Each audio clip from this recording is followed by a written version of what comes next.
Hello everyone, welcome to Vishesh law school. आज हम criminal procedure जो कोड है दंड प्रक्रिया संहिता 1973 की एक इम्पोर्टेंट सेक्शन 28 के बारे में डिस्कशन करने वाले। इम्पोर्टेंट अगर मैं कह रहा हूं तो आप सोचेंगे कि इम्पोर्टेंट किस लिहाज से। तो अगर आप कोई भी लॉ से रिलेटेड कंपटीशन एग्जाम अगर देते हैं, चाहे जुडिशियल सर्विसेज का एग्जामिनेशन हो या फिर अदर लॉ रिलेटेड जो भी कंपटीशन एग्जामिनेशन है, उनमें से इस सेक्शन में काफी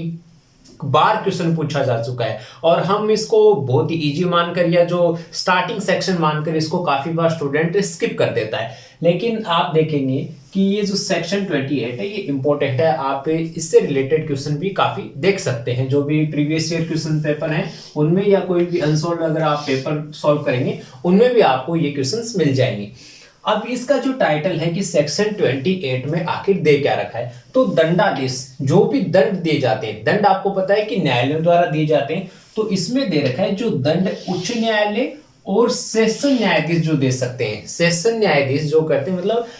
दांडिक जो जिनके पास भार होता है, वो कौन से दंड हैं जो दे सकते हैं, फैसला सुनाते हैं समय वो कौन किस प्रकार के दंड वो दे सकते हैं, इसके बारे में सेक्शन 28 बताता है। तो सेक्शन 28 का जो फेस्ट है, इसका जो सब सेक्शन फेस्ट है, उसमें क्या दे रखा है कि हाई कोर्ट, जो ऑनरेबल हाई कोर्ट है, वो कौन से दंडादेश दे सकते हैं। सबके दिमाग में आता है कि भाई हाई कोर्ट है तो वो आखिर दंड कौन से दे सकते हैं, क्योंकि सबके लिए एक प्रोसीजर बना हुआ है और चूंकि इसका नाम ही क्रिमिनल प्रोसीजर कोड है तो इसमें प्रक्रियाएं बताई गई हैं कि किस प्रकार से या कौन संस्था कितना दंड दे सकती है, वो इसी में बताया गया है सीआरपीसी में। तो ये जो इसका सब पॉइंट फेस्ट है ये कहता है कि जो हाई कोर्ट है, ऑनरेबल जो भी हाई कोर्ट्स हैं, वो विधि द्वारा प्राधिकृत तो कोई भी दंडादेश दे सकते हैं। अब विधि द्वारा प्राधिकृत तो विधि जो भी कानून कौन बनाता है, संसद या विधायिका जो भी कानून बनाते हैं वो देश में लागू होता है और उसमें जो भी दंड का प्रावधान दिया गया है, अगर उसमें मृत्युदंड दिया गया है तो वो हाई कोर्ट मृत्युदंड दे सकते हैं, उसमें अगर आजीवन कारावास का अगर दिया गया है तो वो दे सकते हैं, उसमें 10 वर्ष दिया गया है तो मतलब किसी भी कानून में देश में जो भी विधि लागू है और वो हाई कोर्ट उसको सुनाने के लिए सक्षम है, तो विधि द्वारा प्राधिकृत कोई भी दंडादेश। अब इसमें कोई क्लासिफिकेशन नहीं, कोई भी, तो ये बहुत ही इसका दायरा असीमित हो जाता है, कोई भी। लेकिन सीमा कौन सी है कि वो विधि जो विधि द्वारा प्राधिकृत हो, उसके अनुसार कोई भी दंडादेश है वो दंड हाई कोर्ट सुना सकते हैं। अब इसमें जब सेकंड पॉइंट आता है कि सेशन न्यायाधीश, जिसको आप डिस्ट्रिक्ट एंड सेशन जज के नाम से भी हम बोलते हैं, तो जिला न्यायालय में जो भाई जिले में जो न्यायपालिका या जुडिशरी उसका जो सर्वोच्च होते हैं, सेशन न्यायाधीश या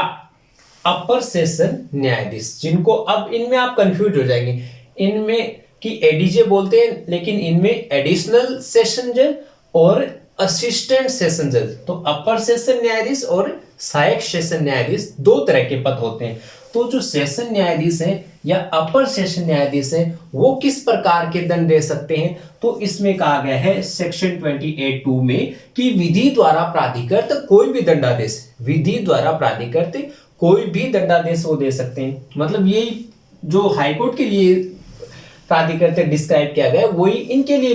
लिखा गया है कि ये भी जो डिस्ट्रिक्ट जज है या एडिशनल जो सेशन जज है, सेशन जज या एडिशनल सेशन जज, ये दोनों भी विधि द्वारा प्राधिकृत कोई भी दंडादेश दे सकते हैं। मतलब डिस्ट्रिक्ट एंड सेशन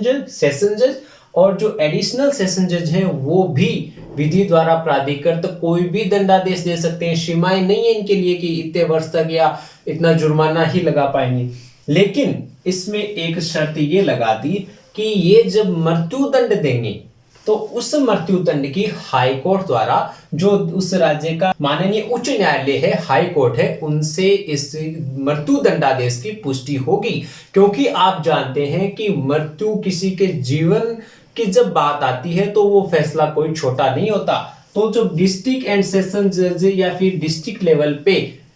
उस फैसले में या किसी कारणवश कोई कमी न रह जाए, इसके लिए as a guardian high court की पुष्टि कि ये जो हमने इस फैसले में दंडादेश मृत्यु दंडादेश दिया है, ये इसमें अगर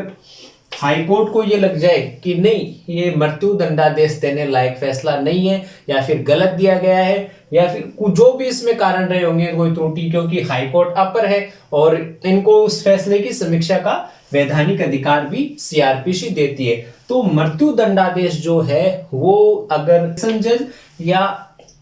एडिशनल सेशन जज सुना देते हैं तो भी उसकी पुष्टि के लिए वो फाइल आपको हाई कोर्ट को भेजनी होगी। हाई कोर्ट जब उस पे पुष्टि कर देते हैं तभी वो मृत्यु दंडादेश दिया जा सकता है। अब इसमें इतना ही दे रखा है। अब आप कहेंगे अपील वगैरह सुप्रीम कोर्ट, वो एक अलग मैटर है, लेकिन सीआरपीसी जो सेक्शन 28 का जो पॉइंट 2 है या सब सेक्शन 2 है उसमें ये कहा गया है कि डिस्ट्रिक्ट एंड सेशन जज और जो एडिशनल सेशन जज हैं उनके द्वारा कोई भी दंडादेश दिया जा सकता है विधि द्वारा प्राधिकृत, लेकिन जब मृत्यु दंडादेश दिया जाएगा तो उसकी पुष्टि हाई कोर्ट से करवानी होगी। और ये क्वेश्चन काफी बार कंपटीशन में जुडिशियल जो सर्विसेज के एग्जामिनेशन में पूछा गया है कि ऐसा डिस्ट्रिक्ट और जो सेशन न्यायाधीश, जिला सत्र न्यायाधीश या अपर सेशन न्यायाधीश द्वारा अगर मृत्युदंड दिया जाता है तो उसकी पुष्टि हाई कोर्ट, उसकी पुष्टि आवश्यक है। तो पूछ सकते हैं आपकी कौन से सेक्शन में, तो 28(2), 28(1) कर देंगे या 28(3) कर देंगे, इनमें से कोई नहीं। तो आप उसमें 28(2) में ये लिखा गया है कि उसके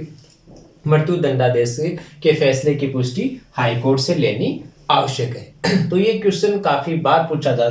चुका है। तो सेक्शन 28(2) को आप अगर आप जुडिशरी की तैयारी कर रहे हैं या लॉ रिलेटेड कॉम्पिटिशन की तैयारी कर रहे हैं तो आप इसको गौर से देखिएगा। फिर इसमें थर्ड पॉइंट है, अब लॉ की जो लैंग्वेज है और स्पेशली बैरेक्ट की जो लैंग्वेज है वो थोड़ी इतनी टिपिकल या आप ट्रिकी कह सकते हैं कि आंसर्स कई बार उसी लैंग्वेज में क्वेश्चन में हमें पता होता है लेकिन हम उसको थोड़ा जल्दीबाजी में पढ़ते हैं। अब ये जो थर्ड है इसमें अगर आप इसको देखते ही अगर ऑब्जेक्टिव जो क्वेश्चन उनमें आप उनको अगर सॉल्व करते हैं तो आपका गलत ये होगा। अब इसमें ये दे रखा है कि सहायक सेशन न्यायाधीश, अब ये अपर सेशन न्यायाधीश नहीं है, इसको भी आप अगर गौर से पढ़ेंगे, अगर इंग्लिश मीडियम से अगर आप हैं तो दोनों में एडीजे दिमाग में वो रह जाता है, लेकिन ये तो है एडिशनल सेशन जज और ये जो ये दे रखा है असिस्टेंट सेशन जज। इसमें क्या दे रखा है कि सहायक सेशन न्यायाधीश। अब लैंग्वेज देखो क्या शुरू होती है, जो नहीं देने हैं दंड वो पहले दे रखे हैं कि सहायक सेशन न्यायाधीश जो है मृत्यु दंडादेश, आजीवन कारावास और 10 वर्ष से अधिक अवधि के जो दंडादेश हैं, क्या मृत्यु जो सहायक सेशन न्यायाधीश हैं वो मृत्यु दंडादेश, आजीवन कारावास और 10 वर्ष से अधिक अवधि के कोई अगर दंडादेश हैं उनके अलावा ये नहीं दे सकते। लेकिन अपन अगर क्वेश्चन सॉल्व करते हैं बच्चा जल्दबाजी में क्या करता है, ये इन्हीं में से कर देता है। तो मृत्यु दंडादेश, आजीवन कारावास, 10 वर्ष से अधिक अवधि के अगर कोई दंडादेश है, इनके अलावा कोई भी दंडादेश है, मतलब ये नहीं दे सकते ये तीनों। तो ये लॉ की लैंग्वेज होती है, ये बैरेक्ट की लैंग्वेज होती है। और अगर हम इसको तरीके से समझने, इस पे कमांड बना लें तो हमें मतलब कोई अदर इसकी कोई स्पेशली तैयारी करने की जरूरत ही नहीं है जुडिशरी की या फिर अदर लॉ रिलेटेड कंपटीशन की। लेकिन हम गलती यहाँ करते हैं, फिर कहते हैं हमारे बैरेक्ट समझ में नहीं आते कि सहायक सेशन न्यायाधीश मृत्युदंड, आजीवन कारावास, 10 वर्ष से अधिक अवधि के दंडादेश जो है वो नहीं दे सकेगा, जबकि स्टार्टिंग इनके अलावा जो भी हैं वो दंडादेश के। तो लास्ट क्या दे रखा है कि 10 वर्ष, तो 10 वर्ष तक या 10 वर्ष से जो भी कम की सजा है दंडादेश है वो ये दे सकते हैं। तो आज हमने जो डिस्कशन किया कि सेक्शन 28 ब्रीफली इसमें क्या है कि जो उच्च न्यायालय है और जो सेशन न्यायाधीश है वो कौन से दंड दे सकते हैं, उच्च न्यायालय विधि द्वारा प्राधिकृत कोई भी आदेश दे सकते हैं, जो डिस्ट्रिक्ट एंड सेशन जज है वो भी कोई भी दे सकते हैं, लेकिन उनको क्या है कि मृत्युदंड की पुष्टि ऑनरेबल हाई कोर्ट से करनी होगी। और इसी के साथ जो असिस्टेंट सेशन जज है वो क्या है कि मृत्युदंड, आजीवन कारावास और जो 10 वर्ष से कम का जो भी कारावास है उससे जो नीचे की सजा है वो सुना सकते हैं। तो आई होप ये वीडियो आपके लिए बहुत यूजफुल रहा होगा। तो thanks for watching this video.